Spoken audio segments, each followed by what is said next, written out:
మీ స్థానాల్లో ఆశీర్వాదం కావాల్సిందిగా కోరుతున్నాను. మహాగణపతిం మనసా స్మరామి, మహాగణపతిం మనసా స్మరామి, మహాగణపతిం మనసా స్మరామి, వసిష్ఠవామదేవాది వందిత మహాగణపతిం.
సాక్షితే సర్వం సంఖ్యాదీప నమోస్తుతే.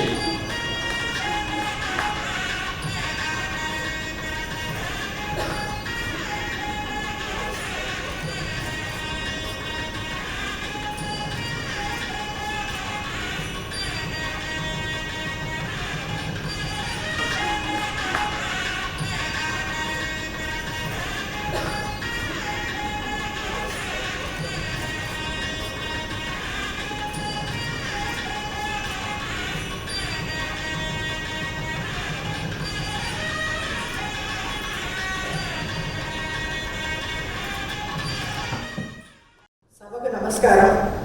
ప్రపంచ తెలుగు సమాఖ్య 29వ వార్షికోత్సవ వేడుకలకు ముఖ్య అతిథిగా విచ్చేసిన భారత సుప్రీంకోర్టు ప్రధాన న్యాయమూర్తి గౌరవనీయులు జస్టిస్ శ్రీ నూతలపాటి వెంకటరమణ గారికి శుభస్వాగతం. మన ఆహ్వానాన్ని మన్నించి ఈనాటి ఈ కార్యక్రమంలో పాల్గొనేందుకు అంగీకరించి విచ్చేసిన జస్టిస్ ఎస్వి రమణ గారికి ప్రత్యేక కృతజ్ఞతలు తెలియజేస్తున్నాను. ఎన్నో కార్యక్రమాలతో నిరంతరం బిజీగా ఉండే వారు మన సభకు సమయం కేటాయించడం, మాతృభాష పట్ల, మన సంస్కృతి సంప్రదాయాల పట్ల, కళల పట్ల, ముఖ్యంగా చెన్నైలో నివసిస్తున్న తెలుగు వారి పట్ల వారికి ఉన్న అభిమానాన్ని సాధించింది. వారి రాక మనందరికీ ఎంతో ఆనందదాయకమని సవినయంగా మనం చేస్తున్నాను. ఈనాటి కార్యక్రమానికి గౌరవ అతిథిగా విచ్చేసిన మద్రాసు హైకోర్టు ప్రధాన న్యాయమూర్తి గౌరవనీయులు జస్టిస్ శ్రీ మునీశ్వరనాథ భండారి గారికి ప్రపంచ తెలుగు సమాఖ్య తరఫున స్వాగతం పలుకుతున్నాను. On behalf of World Telugu Federation, I welcome the guest of honor, Honorable Chief Guest, Madras High Court Justice Shri Munishwaranath Bhandari Garu, to the 29th anniversary celebration of World Telugu Federation. We, the Telugu people of Chennai, wholeheartedly welcome you, sir. తన కూచిపూడి నృత్యంతో ఈ వార్షిక వేడుకలను శుభారంభంగా అందించిన కూచిపూడి నాట్య కళాకారిణి కలైమామణి శ్రీమతి ఉమామురళి గారికి స్వాగతం మరియు అభినందనలు తెలియజేస్తున్నాను. ఈ 29వ వార్షికోత్సవ వేడుకల సందర్భంగా ప్రపంచ తెలుగు సమాఖ్య అందిస్తున్న కొన్ని స్మారక పురస్కారాలు, యార్లగడ్డ భవావతి సముప్రసాద్ స్మారక పురస్కారం ఇవాళ ఇక్కడే ఉన్నారు రాజలక్ష్మి గారు. థ్యాంక్ యూ రాజలక్ష్మి గారు ఇవాళ వచ్చినందుకు. శ్రీ గుమ్మడి వెంకటేశ్వరరావు గారు స్మారక పురస్కారం, విజయ్ గారు కూడా ఇక్కడే ఉన్నట్టున్నారు. శ్రీమతి వేమిరెడ్డి శ్యామలమ్మ స్మారక పురస్కారం, రెడ్డి గారు ఇక్కడే ఉన్నారు. శ్రీ రాజవాసిరెడ్డి రామగోపాలకృష్ణ మహేశ్వర ప్రసాద్, శ్రీమతి రాజవాసిరెడ్డి రాజలక్ష్మి పురస్కారం అది నా తరఫున ఇస్తున్నాము.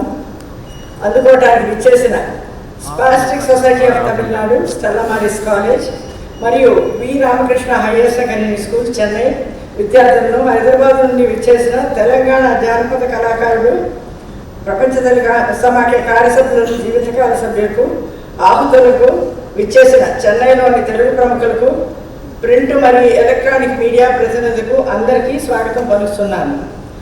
1993లో ఏర్పడిన ప్రపంచ తెలుగు సమాఖ్య గత 29 సంవత్సరాలు మన దేశంలోనే కాక అనేక ఇతర దేశాల్లో కూడా అంతర్జాతీయ తెలుగు మహాసభలు, సమావేశాలు నిర్వహిస్తూ ప్రపంచవ్యాప్తంగా ఉన్న తెలుగు సంఘాలను తెలుగు వారికి చేరువ కావడమే కాక వారిలో ముఖ్యంగా యువతలో మన భాషా, సంస్కృతి, సాంప్రదాయాల పట్ల, కళల పట్ల మక్కువ కలిగేలా స్ఫూర్తిదాయకమైన కార్యక్రమాలను నిర్వహిస్తున్నాం. చెన్నైతో పాటు ఇతర నగరాల్లో మరియు విదేశాల్లో స్థిరపడిన తెలుగువారిలో తెలుగు రాని లేదా మరచిన వారికి ఉచితంగా తెలుగు బోధనా తరగతులు నిర్వహిస్తూ వారికి ఉచితంగా పాఠ్య పుస్తకాలను అందిస్తున్నాం. విశాఖపట్నంలో కైలాసగిరి పైన 5 ఎకరాల విశాల ప్రాంగణంలో విశాఖపట్నం నగర అభివృద్ధి సంస్థ సహకారంతో ప్రపంచ తెలుగు సమాఖ్య నిర్మించిన తెలుగు సాంస్కృతిక నికేతనం 2000 సంవత్సరాల నాటి తెలుగు జాతి చరిత్రకు అద్దం పడుతున్న దృశ్య శ్రవణ మాధ్యమంలో ప్రదర్శనలు నిర్వహిస్తున్నది. తెలుగు జాతి స్ఫూర్తి కేంద్రంగా తెలుగువారి గర్వించే రీతిలో ఈ తెలుగు మ్యూజియం నిర్మించబడడం ప్రపంచ తెలుగు సమాఖ్య కృషికి ఒక శాశ్వతాన్ని సమకూర్చింది. ఈనాటి ముఖ్య అతిథి భారతదేశ సుప్రీంకోర్టు ప్రధాన న్యాయమూర్తి గారు, గౌరవనీయులు జస్టిస్ శ్రీ ఎల్ రాణా గారు అంతటా ఉన్నత స్థాయి పదవిని అవరోధించటం మన తెలుగు వారందరికీ దక్కిన గౌరవంగా నేను భావిస్తున్నాను. మాతృభాష పట్ల గౌరవం, సాహిత్యం పట్ల మక్కువ, శాస్త్రీయ సంగీతం పట్ల అభిలాష ఉన్న వ్యక్తిగా ప్రపంచ తెలుగు సమాఖ్య పట్ల మీరు చూపిస్తున్న అభిమానం మేమెన్నటికీ మరువలేము.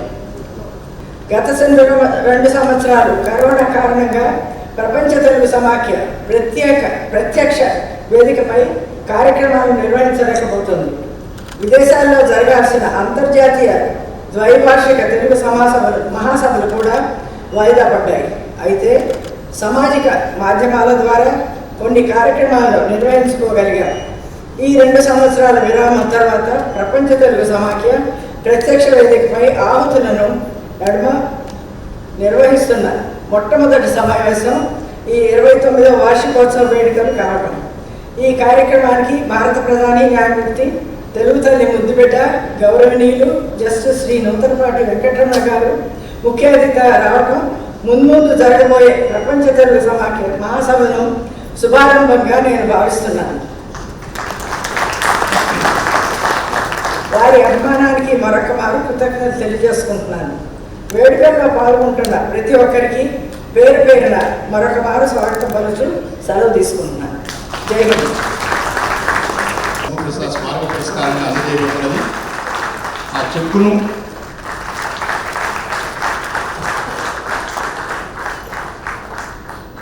నాగేశ్వరరావు గారికి అందజేయడం జరుగుతున్నది. శ్రీ సి నాగేశ్వరరావు గారిని సాధారణంగా వేదిక వద్దకు ఆహ్వానిస్తున్నాం.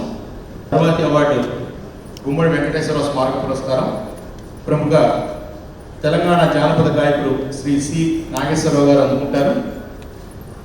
శ్రీమతి విజయ్ గారిని కూడా సాధారణంగా వేదిక మీదకు ఆహ్వానిస్తున్నాం.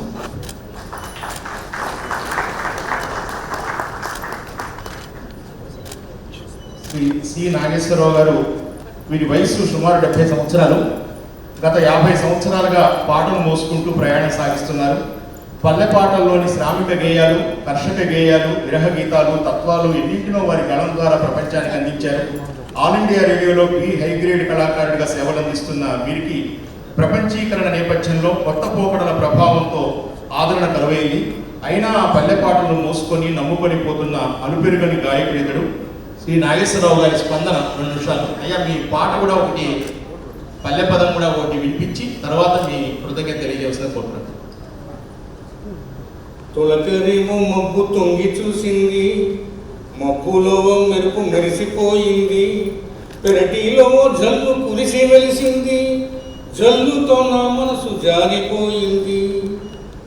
ఏ కొమ్మ మీదనో ఎండ దాకిన పిట్ట ఏటితో వలుబట్టి ఎగిరిపోయింది, ఏరువాక నాటికి ఏడాది దాటింది. కుమారి శ్వేత మంచి స్పోర్ట్స్ పర్సన్. జాతీయ స్థాయిలో అంధులకు నిర్వహించిన ఫుట్బాల్ టోర్నమెంట్లో స్వాతి గోల్డ్ మెడల్ గెలుచుకుంది. తమిళనాడు రాష్ట్రానికి ప్రాతినిధ్యం వహిస్తూ జిల్లా స్థాయిలో, రాష్ట్ర స్థాయిలో షార్ట్ పుట్లో మొదటి స్థానాన్ని కూడా గెలుచుకుంది.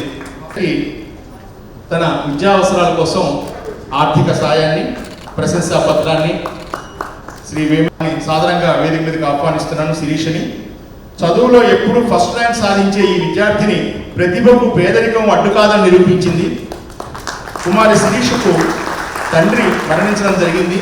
తల్లి కష్టపడి కూలి పని చేస్తూ పిల్లల్ని పోషిస్తున్నది. కుమారి శిరీష వి రామకృష్ణ హైయర్ సెకండరీ స్కూల్, తిరువత్తూరు, చెన్నైలో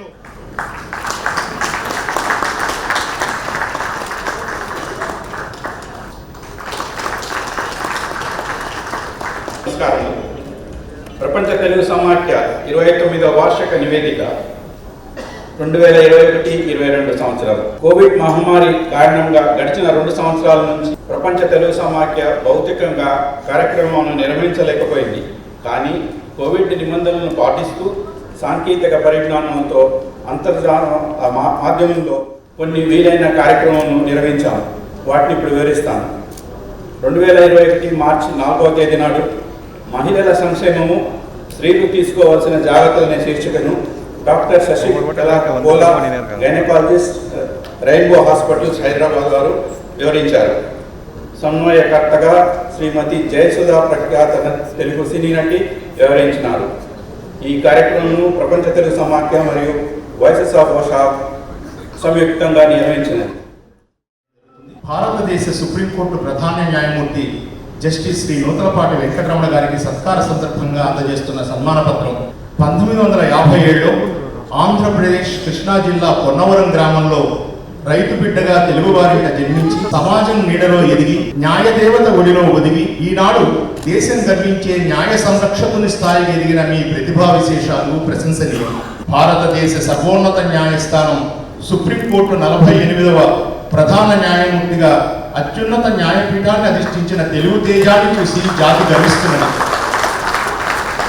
సమాజంలోని అన్ని వర్గాల పట్ల అవగాహన, ముఖ్యంగా పేద మధ్యతరగతి ప్రజల సమస్యలు, కష్టాలు తెలిసిన మానవతామూర్తిగా, ఆరోగ్యకరమైన ఆదర్శవంతమైన సమాజ నిర్మాణం పట్ల ఆలోచన ఉన్న న్యాయమూర్తిగా, కేసుల సత్వర పరిష్కారానికి మీరు చూపే చొరవ, సామాన్యులకు సైతం న్యాయం చేరువ కావాలని మీరు పడే తపన, జాతి, మత, ప్రాంత, భాష, కులాలకు అతీతంగా మీరు జరిపే న్యాయ సమీక్షలు దేశం యావత్తు మిమ్మల్ని సమవర్తి అని శ్లాఘించేటట్లు చేశాయి.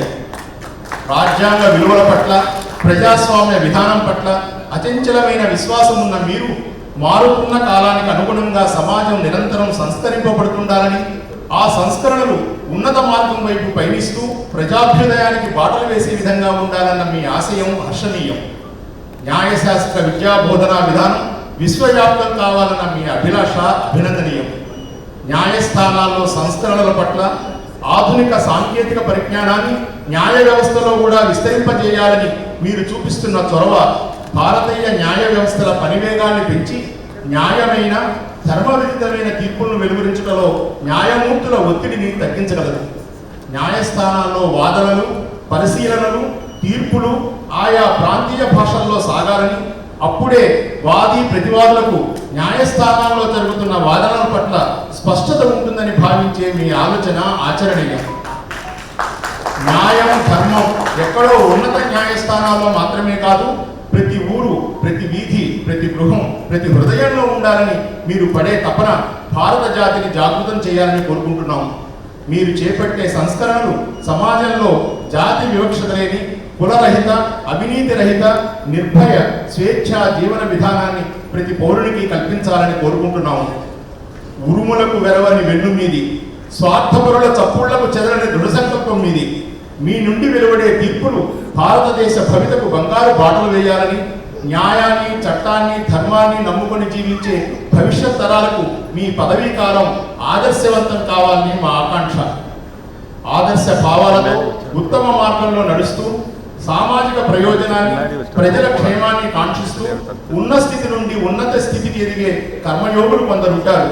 అటువంటి కర్మయోగుల ప్రథమ వరుసలో ఉన్న మీరు జన్మను సాఫల్యము చేసుకున్న చరితార్థులు. ఒక న్యాయమైన తీర్పు ఒక జీవితాన్ని, ఒక కుటుంబాన్ని, ఒక వంశాన్ని నిలబెడుతుంది. న్యాయాన్ని దైవ సమానంగా ఆరాధించే సంస్కృతి మన భారతీయ సనాతన ధర్మం. న్యాయం విలువ తెలిసిన మీరు దైవ సమానులు. భారతీయ తత్వాన్ని జీర్ణించుకున్న మీరు న్యాయశాస్త్ర పరిజ్ఞానంతో పాటు భారతీయ సాహిత్యం, ముఖ్యంగా తెలుగు సాహిత్యం పట్ల, కళల పట్ల మక్కువ కలిగి ఉండటం ఉదాత్తమైన మీ జన్మ సంస్కారానికి తార్కాణం. కృషి ఉంటే మనుషులు ఋషులవుతారు, మహాపురుషులవుతారు అన్న కవివాక్యానికి మీరు నిలువెత్తు సాక్ష్యంగా నిలిచారు. మనమంతా భారతీయులం అయినప్పటికీ మీరు భారతదేశ ప్రధాన న్యాయమూర్తిగా పదవిని వేళ తెలుగు జాతి ఔన్నత్యం మరో మెట్టు పైకెక్కిందనడంలో ఎటువంటి అతిశయోక్తి లేదు. మద్రాస్ హైకోర్టు ప్రధాన న్యాయమూర్తి గౌరవనీయులు శ్రీ మునీశ్వరనాథ్ భండారి, ప్రపంచ తెలుగు సమాఖ్య అధ్యక్షులు డాక్టర్ బిఎల్ ఇందిరాదత్తి, ఉపాధ్యక్షులు శ్రీ వేమిరెడ్డి ప్రభాకర్ రెడ్డి, శ్రీమతి కవితా దత్, ప్రధాన కార్యదర్శి డాక్టర్ ఏవి శివరాం ప్రసాద్, కార్యదర్శి డిఎల్ఎన్ రెడ్డి గారు, ఈ సమావేశానికి విచ్చేసినటువంటి విశిష్ట అతిథులు పద్మభూషణ్ గ్రహీత తెల్లా సుచిత్రా కృష్ణ, కళామణి ఉమా మురళి గారు, నాగేశ్వర గారు, చెన్నై నగరంలో నివసిస్తున్నటువంటి తెలుగు సోదరి సోదరీమణులారా, పాత్రికేయులారా, అందరికీ నా హృదయపూర్వక నమస్కారం. ఈరోజు ప్రపంచ తెలుగు మహాసమాఖ్య 29వ వార్షిక వేడుక. ఈ సందర్భంగా గత అనేక రోజులుగా తమిళనాడులో ఏదైనా కార్యక్రమంలో పాల్గొనాలని చెప్పేసి ఇందిరాదత్ గారు అనేక సార్లు నన్ను కోరారు. అయితే అనేక కారణాల వల్ల ఈ కార్యక్రమానికి రాలేకపోయాను. ఈరోజు ఇక్కడ హైకోర్టు సంబంధించినటువంటి కొన్ని కార్యక్రమాలు ఉండటంతో ఆ కార్యక్రమాల్లో పాల్గొన్నప్పుడు ఈ అవకాశం వచ్చింది. ఈ అవకాశాన్ని కల్పించినటువంటి ఈ ప్రపంచ తెలుగు సమాఖ్యకు నా జీవన పోరాటంలో మాతృభూమిని వదిలి ఎంతో ఉన్నత శిఖరాలను అధిరోహించి తెలుగు జాతి, భాష, సంస్కృతి, చరిత్ర కీర్తి పతాకం ఈ చెన్నై నగరంలో ఇరువీధుల్లో ఎగురవేస్తున్నటువంటి తెలుగు తల్లి ముద్దు బిడ్డలందరికీ నా హృదయపూర్వక నమస్కారం. ప్రపంచ తెలుగు సమాఖ్య ఆనాటి ముఖ్యమంత్రి డాక్టర్ నందమూరి తారక రామారావు గారి ఆశీస్సులతో దాదాపు 3 దశాబ్దాల క్రితం ప్రారంభించబడింది. దేశ విదేశాల్లో 75 పైగా తెలుగు సంఘాలకు ఈ సమాఖ్య మార్గదర్శకత్వం వహిస్తుంది, సమన్వయం చేకూరుస్తుంది. 1994లో ప్రతి 2 సంవత్సరాలకు ఒకసారి ద్వైవార్షిక తెలుగు మహాసభలను నిర్వహిస్తుంది. తెలుగు భాషా సంస్కృతిని కాపాడేందుకు కృషి చేస్తున్నటువంటి ఈ సమాఖ్యను అభినందిస్తున్నాను.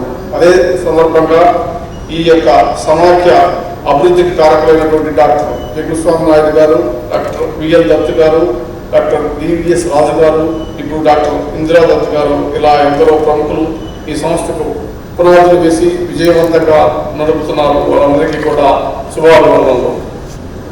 విశాఖపట్నంలో ప్రభుత్వ సహకారంతో ప్రపంచ తెలుగు సమాఖ్య నిర్మించినటువంటి తెలుగు సాంస్కృతిక నికేతనం అనేటటువంటి ఒక సంస్థను ప్రారంభింపజేసి అక్కడ ఒక అద్భుతమైనటువంటి నిర్మాణం చేసి తెలుగు భాషా సంస్కృతి చరిత్రను భావితరాలకు తెలియజెప్పే విధంగా ఈ సమాఖ్య కృషి చేస్తున్నందుకు చాలా సంతోషిస్తున్నాను.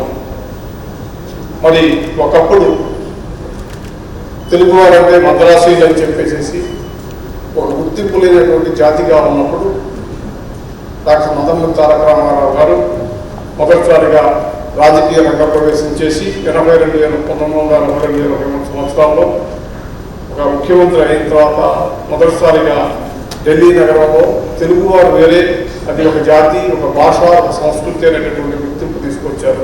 అది మీ అందరికీ తెలిసినటువంటి విషయమే. ఆ తెలుగు జాతి యొక్క అస్తిత్వాన్ని గుర్తింపజేసేందుకు కృషి చేసినటువంటి శ్రీ నందమూరి తారక రామారావు గారిని ఈ సందర్భంగా గుర్తు చేసుకోవాల్సినటువంటి అవసరం. ఈరోజు నేను ఈ హైకోర్టు సంబంధించినటువంటి కార్యక్రమంలో పాల్గొన్నప్పుడు ఈ రాష్ట్ర ముఖ్యమంత్రి స్టాలిన్ గారు ప్రసంగం విన్నాను. ఆయన కోర్టులో తమిళ భాషను వాడాలి, హైకోర్టులో కూడా తమిళ భాష వాడాలనేటటువంటి ఆకాంక్ష వినిపించారు. అదేవిధంగా సుప్రీంకోర్టుని ఒక బెంచ్ ఇక్కడ ఏర్పాటు చేయాలని కూడా ఆయన కోరారు. నాకు చాలా ఆనందం వేసింది. దాన్ని నేను ఎంతవరకు నెరవేర్చగలను నాకు తెలియదు, కానీ భాష పట్ల ఆయన చూపిస్తున్నటువంటి ప్రాధాన్యత నాకు చాలా ఆనందం వేసింది. ఒక నాయకుడికి భాష పట్ల గౌరవం ఉంటే ఆ భాష భవిష్యత్తుకి దోకాలేదు. ఆ విషయాన్ని మనం గుర్తుపెట్టుకోవాలి. తెలుగు ప్రజలందరూ కూడా తమిళుల్ని ఈ విషయంలో ఆదర్శంగా తీసుకోవాలి. ఎందుకంటే వారికి భాష పట్ల, సంస్కృతి పట్ల, వారి ఆహార అలవాట్ల పట్ల, వాళ్ళ నాగరికత పట్ల ఎంతో గొప్పగా గర్వంగా చెప్పుకుంటారు. వారి భాష అస్తిత్వం కోసం, అభివృద్ధి కోసం ఏ రకమైనటువంటి పోరాటానికి కూడా వాళ్ళు వెనుకటువంటి పరిస్థితి ఉంది. ఈ విషయాన్ని మనం గుర్తించాల్సినటువంటి అవసరం ఉంది. మరి అనేక కారణాల వల్ల తెలుగు రాష్ట్రాలుగా ఉన్నటువంటి ఈ మన ఆంధ్రప్రదేశ్, ఉమ్మడి ఆంధ్రప్రదేశ్ విడిపోయి వాళ్ళ తెలంగాణ, ఆంధ్రప్రదేశ్ రాష్ట్రాలుగా ఉన్నప్పటికీ కూడా రెండు రాష్ట్రాల్లో ఉన్నటువంటి ప్రజలు మాట్లాడేటటువంటి భాష తెలుగు భాష. ఆ తెలుగు భాషను పటిష్టం చేసుకోవాల్సినటువంటి అవసరం ఎంతైనా ఉంది. ఇటీవల కాలంలో నేను ఆ ఇద్దరు ముఖ్యమంత్రులు నా దగ్గరికి వచ్చినప్పుడు నేను చెప్పాను, మీరు తెలుగు భాషని పటిష్టపరిచే విధమైనటువంటి కార్యక్రమాలు చేపట్టండి. భాష ఉంటేనే మనకి సంస్కృతి ఉంటుంది, భాష ఉంటేనే మన జీవన విధానం ఉంది, భాషతో అనేకమైనటువంటి విషయాలు ముడిపడినటువంటి విషయాన్ని వారిద్దరికి గుర్తు చేశారు. మరి వారు ఆ విషయాన్ని గ్రహిస్తారని చెప్పేసి, ఆ విషయంలో వారు శ్రద్ధ చూపుతారని చెప్పేసి నేను ఆశిస్తున్నాను. ఊరికాలం చెన్నైపురి అని చెప్పి నేను చెప్పలేను. ఎందుకంటే ఈ చెన్నై మహానగరం ఒకప్పుడు మనందరి రాజధాని. ఈ చెన్నై మహానగరాన్ని నిర్మించిన వాళ్ళలో మనం కూడా ఉన్నాం. ఇది మనందరి ఊరు. అయితే మరి రాష్ట్రం విడిపోయిన తర్వాత హైదరాబాద్ నగరం మొదటిసారిగా కర్నూలు రాజధాని ఏర్పాటు చేసుకున్నాం, తర్వాత హైదరాబాద్ రాజధాని ఏర్పాటు చేసుకున్నాం. అదేవిధంగా ఇవాళ విజయవాడ, అమరావతి రాజధాని కూడా ఏర్పాటు చేసుకున్నాం. తెలుగు ప్రజలు ఎక్కడ ఉన్నప్పటికీ కూడా వాళ్ళందరూ కూడా ఐక్యంగా ఉండి భాషా సంస్కృతిని పరిరక్షించాలనేటటువంటి ఆకాంక్షను వెలిపించినప్పుడే మనం అభివృద్ధి చెందుతామనేటటువంటి విషయాన్ని గుర్తుపెట్టుకోవాలి. అమెరికా కానివ్వండి, అరబ్ దేశాలు కానివ్వండి, ఎక్కడికెక్కడికి వెళ్ళినా కూడా ప్రపంచవ్యాప్తంగా ప్రతి దేశంలోనూ కూడా తెలుగువారు ఉన్నారు. తెలుగువారి చెమట, వారి కష్టం, శ్రమ లేకుండా ఏ దేశం కూడా అభివృద్ధి చెందలేనటువంటి విషయాన్ని గుర్తుపెట్టుకోవాలి. ఇటీవల కాలంలో నేను యునైటెడ్ అరబ్ ఎమిరేట్స్ పర్యటనకు వెళ్ళినప్పుడు అక్కడ న్యాయమంత్రిని, అదేవిధంగా ఆ దేశ సుప్రీంకోర్టు చీఫ్ జస్టిస్ని, ఇతర ప్రముఖుల్ని కలిశాను. నేను గర్వపడేటటువంటి విషయం ఏంటంటే పెద్ద సంఖ్యలో అక్కడ దక్షిణాది రాష్ట్రాలకు చెందినటువంటి ప్రజలు ఉన్నారు. ఆ దేశ న్యాయమంత్రి, అదేవిధంగా సుప్రీంకోర్టు చీఫ్ జస్టిస్ నాకు చెప్పినటువంటి విషయం ఏంటంటే, మీ ప్రాంతాల నుంచి వచ్చినటువంటి వాళ్ళు కష్టజీవులు, చట్టం అంటే చాలా గౌరవం ఉంది, క్రమశిక్షణతో పనిచేస్తారు, చట్టాన్ని విడిచి ఏ రకమైనటువంటి అక్రమానికి పాల్పడటమైనటువంటి ఒక గొప్ప విషయాన్ని చెప్పాడు. దాన్ని చూసి నేను ఎంతో సంతోషించాను, గర్వించాను. నిజానికి ఆ రకమైనటువంటి ఒక ప్రశంసైనటువంటి రావడం అనేటటువంటి సామాన్యమైనటువంటి విషయం కాదు. అక్కడ ఉన్నటువంటి తెలుగు వాళ్ళంతా కూడా ఒక సమావేశం ఏర్పాటు చేశారు. చాలా ఆనందించారు. తెలుగు వాడిగా ఒక భారతదేశ సుప్రీంకోర్టు ప్రధాన న్యాయమూర్తి వచ్చినందుకు నన్ను సత్కరించారు. వారి కుటుంబాలతో కలిపారు, ఫోటోలు తీసుకున్నారు, చాలా ఆనందించారు, చాలా గర్వపడ్డారు. అక్కడ కూడా వారి సాంస్కృతిక కార్యక్రమాలు నడుపుకుంటూ తెలుగు జాతి సంస్కృతి మరి వారి యొక్క కల్చరల్ యాక్టివిటీస్ అన్నింటినీ కూడా ఏది కూడా మర్చిపోకుండా పండుగలు జరుపుకుంటున్నారు. అదేవిధంగా సాంస్కృతిక కార్యక్రమాలు జరుపుకుంటున్నారు.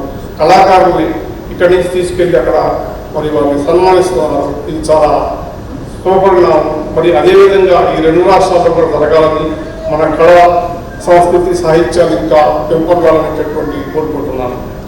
మీరు ఎంతమంది విద్యార్థులు ఉన్నారు, తమిళం ఇంకా అనేక ఇతర భాషలు నేర్చుకుని ఉన్నారు. మీరు తెలుగు భాష, తెలుగు సాహిత్యాన్ని మీ తమిళ భాషలో లేకపోతే ఇంకా మీకు వచ్చినటువంటి భాషల్లో అనువాదం చేసి, అదేవిధంగా అక్కడ ఉన్నటువంటి ఉత్తమ సాహిత్యాన్ని తెలుగు భాషకు అనువాదం చేస్తే మనం ఒక రకమైనటువంటి బాంధవ్యాన్ని నెలకొల్పుకునేటువంటి పరిస్థితి ఉంటుంది. దానికి మీరు ప్రయత్నం చేయాల్సిందిగా కోరుతున్నాను. భాషల మధ్య సహకారం ఉంటే సాహిత్యం సుసంపన్నమవుతుందనేటటువంటి విషయం అర్థం చేసుకోవాలా. అదేవిధంగా కలహాలకు కూడా ఏ రకమైనటువంటి తావు ఉండదు. ఇంకా ఇంతకన్నా నుంచి నేను మీకు ఇచ్చేటటువంటి సందేశమే లేదు. మరి ఇక్కడ కొన్ని సమస్యలు ఉన్నట్లు కొంతమంది మిత్రులు తెలియజేశారు. ఒక భారత ప్రధాన న్యాయమూర్తిగా నేను ఒక ఒక ఒక పక్షం వైపున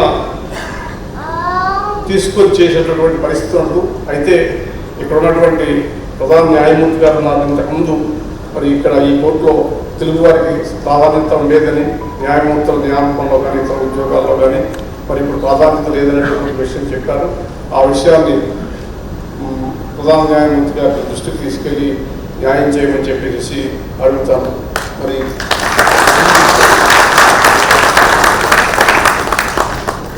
ఇంతే కాకుండా ఇంటి దగ్గర దయచేసి మీ పిల్లలందరితో తెలుగులో మాట్లాడటం, మరి తెలుగు సాహిత్యం చదవటం, తెలుగులో ఉత్తరాలు రాయడం, మీ సొంత ఊర్లకి వెళ్ళి అప్పుడప్పుడు సెలవు దొరికినప్పుడల్లా పిల్లలు తీసుకొని సొంత ఊర్లకు వెళ్ళి మరి సొంత ఊర్లో మీరు పడినటువంటి కష్టాన్ని కానీ అనుభూతుల్ని కానీ సుఖాన్ని కానీ వాళ్ళకి తెలియజెప్తే ఆ గుర్తులు అవన్నీ ఉంటాయి, వాళ్ళు గుర్తుపెట్టుకుంటారు. ప్రత్యేకించి మాతృభాషలో మాట్లాడటానికి ఏ రకమైనటువంటి సిగ్గుపడాల్సినటువంటి అవసరం లేదు. మరి నేను నా డిగ్రీ వరకు నేను తెలుగు మీడియంలో చదువుకున్నాను. మరి అందుకని తెలుగు మాతృభాషలో కనుక చదువుకుంటే మరి మనం పైకి రాము అనేటటువంటిది చాలా అపోహ. ఇవాళ ఈ రాష్ట్రంలో చూసాం. మరి ఇవాళ ముఖ్యమంత్రి గారు కానీ మిగతా వక్తలు మాట్లాడిన వాళ్ళందరూ కూడా వాళ్ళ తమిళ భాషని మరి ఇక్కడ హైకోర్టులో ప్రవేశపెట్టాలని చెప్పి కోరారు. అదేవిధంగా మరి 4 రాష్ట్రాల్లో, ఉత్తరాది రాష్ట్రాల్లో హిందీ భాషలో హైకోర్టులో హిందీ భాషతోటి నడుస్తుంది. ఏ భాష అయినా సరే అభివృద్ధి క్రియలకు కాదు, అంత పైగా అభివృద్ధి జరుగుతుంది.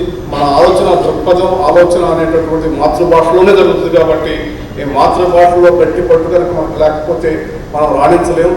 మరి ఇంగ్లీష్ భాష నేర్చుకోవచ్చు, హిందీ భాష నేర్చుకోవచ్చు, ఏ భాష అయినా నేర్చుకోవచ్చు, తప్పు లేదు. కానీ మాతృభాషలో మనం ప్రావీణ్యత సంపాదించినప్పుడే ఇతర భాషలు కూడా వస్తాయనేటటువంటి విషయాన్ని మీరు గుర్తుపెట్టుకోవాలా.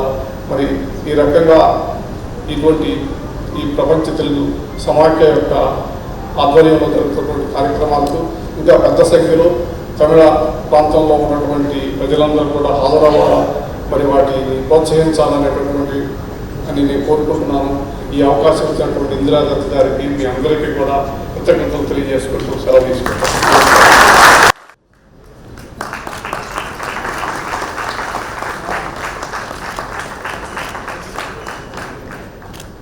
అందరికీ నమస్కారాలు. ప్రపంచ తెలుగు సమాఖ్య అధ్యక్షురాలు డాక్టర్ ఇందిరాదత్ గారు, గౌరవనీయులు శ్రీ నూతలపాటి వెంకటరమణ గారు, అదే Madras high court chief justice Shri Munishwarnath Bhandari garu, న్యాయమూర్తులకు, ఆహ్వానితులకు సమాఖ్య తరఫున హృదయపూర్వక వందనములు. కోవిడ్ మహమ్మారి వ్యాధి వలన గత 2 సంవత్సరాలు భౌతికంగా కలిసే విధి లేకపోయినది. భగవంతుని దయ వలన ప్రస్తుతానికి వ్యాధి తగ్గుదలతో మన సమాఖ్య 29వ వార్షికోత్సవం జయప్రదంగా జరుపుకునేందుకు అవకాశం వచ్చినది.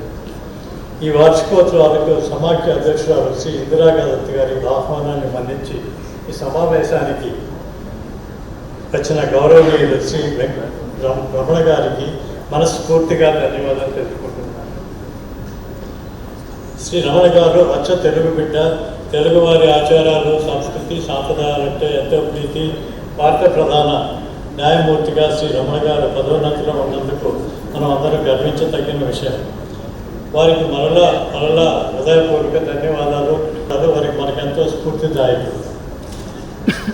అలాగే chief justice of Madras high court honourable Shri Munishwarnath Bhandari sir, we sincerely thank you for your gracious presence as guest of honor for our celebrations today evening. Thank you, sir.